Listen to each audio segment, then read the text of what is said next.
19일 대림절 네 번째 주일 하나님 말씀을 전하겠습니다. 오늘 하나님 우리 주시는 말씀은 히브리서 10장 5절부터 7절까지 말씀입니다. 제가 히브리서 10장 5절부터 7절까지 말씀을 읽어드리겠습니다. 그러므로 주께서 세상에 임하실 때 이르시되 하나님이 제사와 예물을 원하지 아니하시고 오직 나를 위하여 한 몸을 예비하셨도다. 번제와 속죄제는 기뻐하지 아니하시나니 이에 내가 말하기를 하나님이여 보시옵소서 두루마리 책에 나를 가리켜 기록된 것과 같이 하나님의 뜻을 행하려 왔나이다 하셨느니라. 교회력에 따라 대림절 마지막 주일을 맞이했습니다. 대림절 마지막 절정은 성탄절입니다.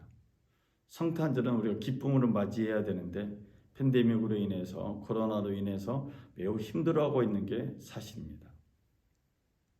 그럼에도 불구하고 성경을 읽고 또 예배드리면 우리가 기뻐할 수밖에 없습니다. 왜냐하면 주께서 이 땅에 오신 것이, 이 세상에 오신 것이 하나님의 사랑이고 그 사랑은 신비롭기 때문에 그 신비로움을 우리는 기쁨을 유지하게 될 것입니다. 저는 대림절을 보내면서 하나님의 사랑에는 세 가지 구성 요소가 있음을 알게 되었습니다. 그것은 희망이었고 평화였고 기쁨이었습니다. 우리가 대림절 첫 번째 주일에 촛불을 켰을 때 희망을 노래하기 시작했습니다. 주께서 이 땅에 오실 것에 대한 희망을 가진 사람들은 하나님의 사랑을 알게 되기 시작했습니다. 하나님 백성에게 또 우리들에게 있는 희망은 환경을 보고 가지는 것이 아니라 하나님의 약속의 말씀은 반드시 성취된다는 것에 대한 확신이 희망입니다. 그래서 우리가 받은 말씀이 세월이 오래 지났어도 하나님의 말씀이기 때문에 하나님께서 성취할 것이란 희망만 가지고 있으면 그 사람에게는 하나님의 사랑이 나타나기 시작합니다. 미가서 5장 2절에 성경이 이렇게 희망을 말하고 있습니다. 그러나 너 베들레헴 에브라다야, 너는 유다의 여러 족속 가운데서 작은 족속이지만 이스라엘을 다스릴 자가 내게서 내게로 나올 것이다. 그의 기원은 아득한 옛날 태초에까지 거슬러 올라간다. 이 미가서를 통해서 하나님은 메시아의 기원이 아득한 옛날 태초까지 거슬러 올라감을 말하고 있습니다. 미가서는 보잘것없는 작은 도시 베들레헴에서 또 유다 족속 가운데 아주 작은 족속에서 이스라엘을 다스릴 자가 나올 것을 말하고 있습니다. 이 메시아의 기원을 말하고 있는 이 미가서 5장 2절의 말씀은 주께서 이 땅에 오심으로 성취되었습니다. 미가서의 말씀을 가지고 이 말씀이 성취될 걸 희망을 가지고 있었던 사람들은 오랜 세월 기다림 끝에 그들은 이 성취를 맛보게 되었습니다. 그러므로 예수께서 이 땅에 오신다는 것 자체는, 즉 우리가 성탄의 기쁨 말하지만 예수님께서 이 땅에, 주께서 이 땅에 오신다는 것은 하나님의 사랑의 방식이었습니다. 하나님 우리를 사랑하셔서 더 이상 이 세상을 구원할 방법이 주님을 보내는 방법밖에 없기 때문에 마지막으로 이 방법을 선택하신 것입니다. 또한 마태복음 1장 23절에 성경이 이렇게 말합니다. 보라, 처녀가 잉태하여 아들을 낳을 것이요 그의 이름은 임마누엘이라 하리라. 이사야 7장 14절의 말씀에 성취 사건을 말하고 있습니다. 이사야 7장 14절의 말씀을 희망으로 기다렸던 사람들은 예수의 이 땅에 오심을 통해서, 주님의 이 땅에 오심을 통해서 임마누엘의 완성을 보았습니다. 이처럼 희망은 하나님의 사랑의 한 부분을 차지하고 있습니다. 하나님의 말씀에 성취에 희망을 둔 사람들은 하나님의 사랑을 경험하게 될 것입니다. 우리는 두 번째 대림절 주일에 두 번째 초를 켰습니다. 그것은 평화를 상징했습니다. 하나님 말씀이 성취될 것을 희망하는 사람들에게는 평화가 임합니다. 이 평화는 세상이 주는 평화가 아니라 하나님의 평화라는 것을 우리가 잘 알고 있습니다. 미가서 5장 4절 5절에 따르면 그가 주님께서 주신 능력을 가지고 그의 하나님이신 주님의 이름이 지닌 그 위엄을 의지하고 서서 그의 때를 먹일 것이다. 그러면 그의 위대함이 땅끝까지 이를 것이므로 그들은 안전하게 살아갈 수 있을 것이다. 그리고 그는 그들에게 평화를 가져다 줄 것이다. 볼품없는 작은 베들레헴에서 나타난 메시아는 우뚝 서서 하나님의 힘을 덧입게 되었습니다. 하나님의 위엄으로 목자와 같은 통치를 이 땅에서 하게 되는데 온 세상은 메시아를 존경하게 될 것을 미가서는 예언하고 있습니다. 메시아의 임재, 이 땅에 주님께서 나타나심은 그 메시아를 존경하는 모든 사람들에게 평화를 줄 것을 말씀하고 있습니다. 불행하게도 이 세상은 메시아가 없는, 그리스도가 없는 세상을 꿈꾸고 있습니다. 그래서 그리스도가 없는 세상은 진정한 평화가 없습니다.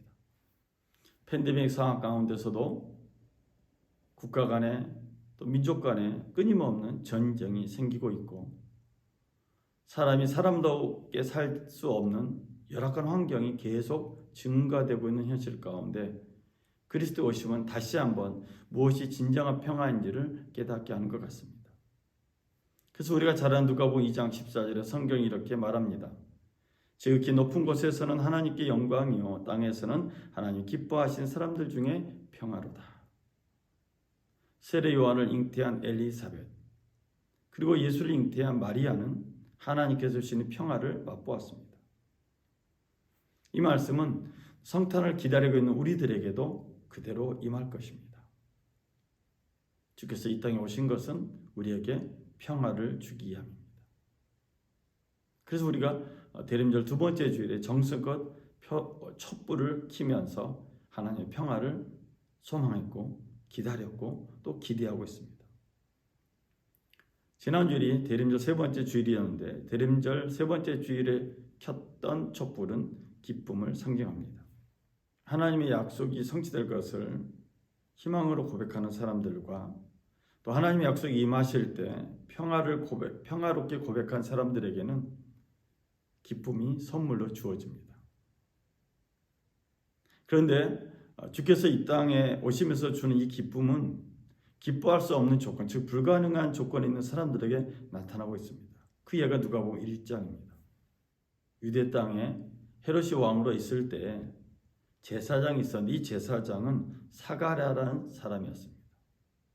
이 사가랴의 아내는 엘리사벳이었는데 이 사람은 아론의 자손이었습니다. 누가복음 1장에서 이 사가랴와 엘리사벳을 이렇게 표현하고 있습니다.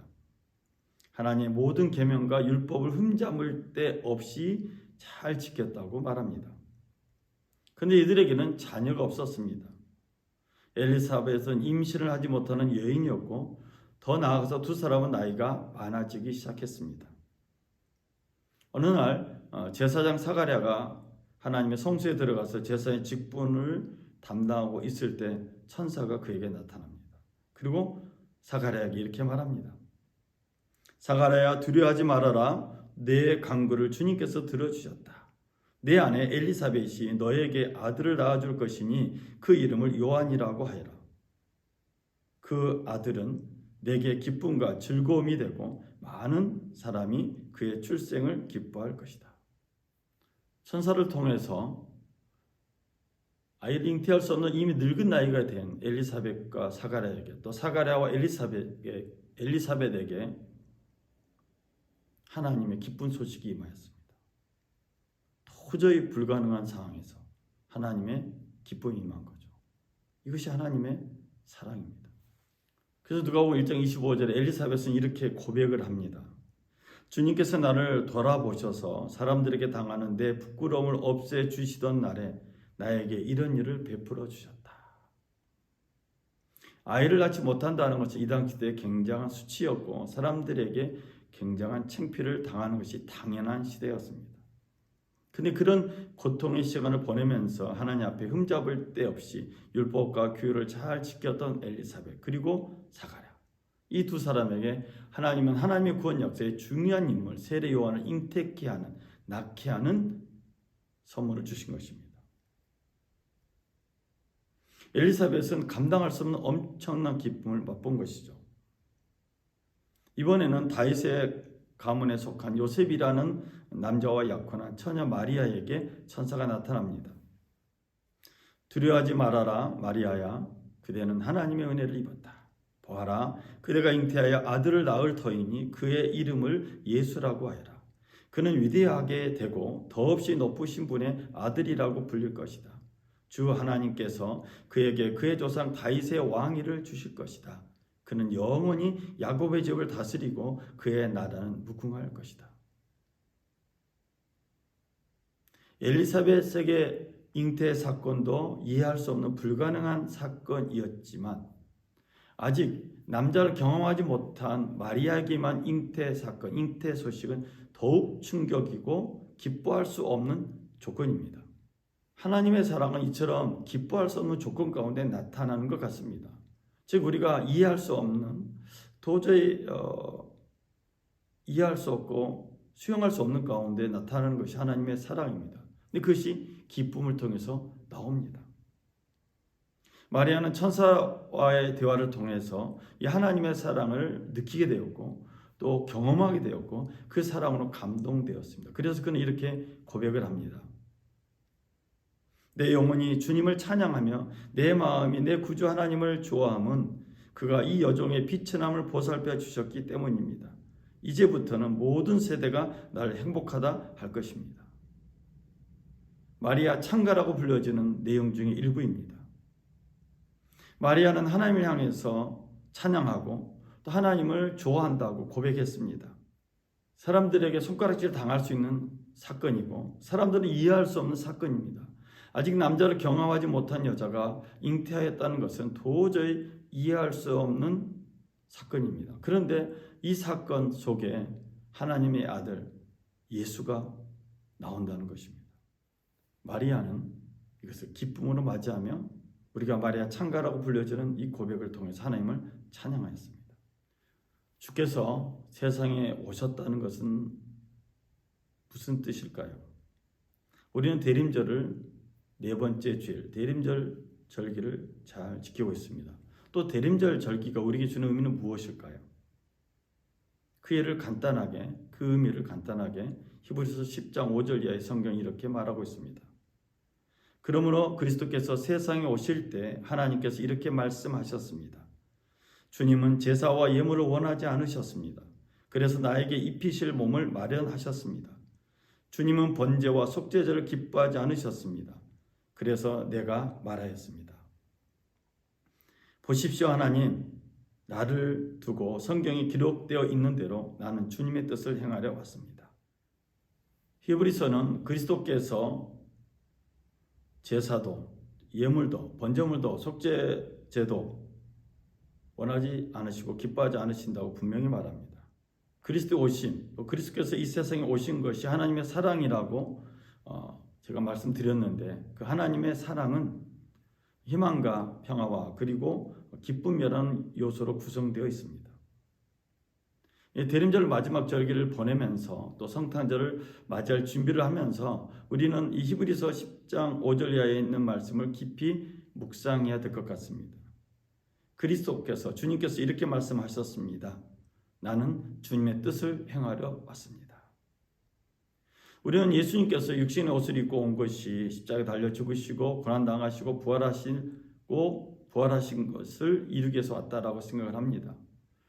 예수님께서 십자가에 달려 죽으신 것은 예정된 사건이 아니라 사람들이 예수님을 십자가에 못 박은 겁니다. 아니 우리가 예수님을 십자가에 못 박은 것입니다.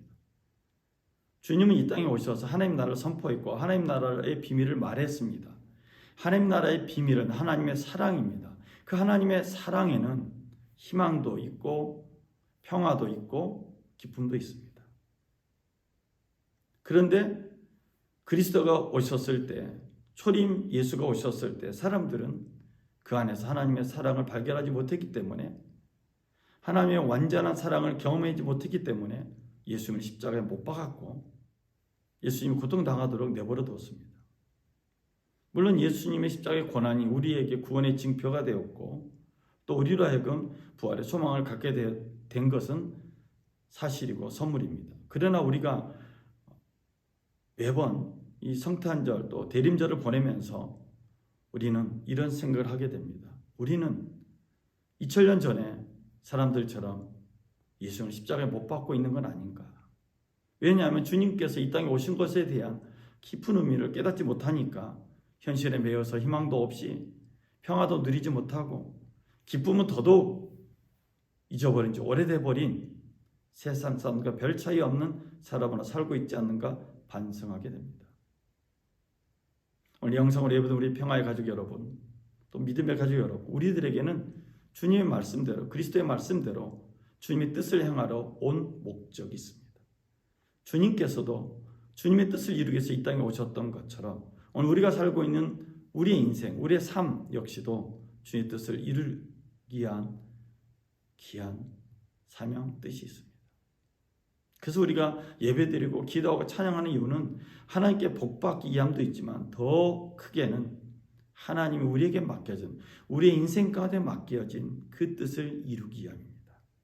그 뜻이 구제로 나타날 수 있고 선교로 나타날 수 있고 전도로 나타날 수 있고 또 지식으로 여러 가지 직업으로 여러 가지 달란트로 나타날 수 있습니다. 작은 일에서부터 큰 일까지 여러 가지 모양으로 나타날 것입니다. 중요한 것은 그 결과가 하나님의 사랑이어야 된다는 것입니다. 이번 대림절 마지막 주일을 보내면서 한 주간을 보내면서 성탄절을 맞이했을 때 우리 마음 가운데 하나님의 사랑이 완성이 되고 그 사랑 안에 희망과 평화와 기쁨이 가득하길 주의 이름으로 축원을 드립니다. 제가 기도하겠습니다. 이 땅에 육신의 몸을 입고 오신 주님, 그 주님의 오심이 하나님의 사랑이었고 그 사랑은 우리에게 희망으로, 우리에게 평화로, 우리에게 기쁨으로 나타남을 감사합니다. 팬데믹으로 인해서, 코로나로 인해서 모든 일상이 깨어지고 모든 많은 사람들이 어려움을 겪고 있는 이때에 이 하나님의 사랑이 오늘 하나님이 있는 백성들을 통해서 나타나길 간절히 소망합니다. 더 많이 가지려는 욕망을 버리고 하나님의 정신, 하나님의 말씀이 이 세상을 통치하길 소망합니다. 그래서 힘들고 어렵고 고통당하고 어둠 속에 있는 사람들에게 하나님의 빛이 임하게 하여 주시고 하나님의 평화가 임하게 하여 주시고 하나님의 희망이 임하게 하여 주시고 하나님 주시는 기쁨이 넘쳐나게 하여 주옵소서. 오늘도 예배드린 모든 우리 평화의 가족들, 믿음의 가족들에게 한량없는 믿음 주시고 하나님의 사랑으로 이 세상 가운데 우뚝 서서 주의 영광을 드러내는 복된 삶 되게 하여 주옵소서. 우리 예배와 예물 모든 걸 받으시고 축복하여 주시고 우리를 하나님의 사랑으로 이끌어 주시는 주님께 감사드리며 우리 주 예수 그리스도 이름으로 기도드렸습니다. 아멘. 우리 하나님께 영광의 박수 올립니다. 감사합니다.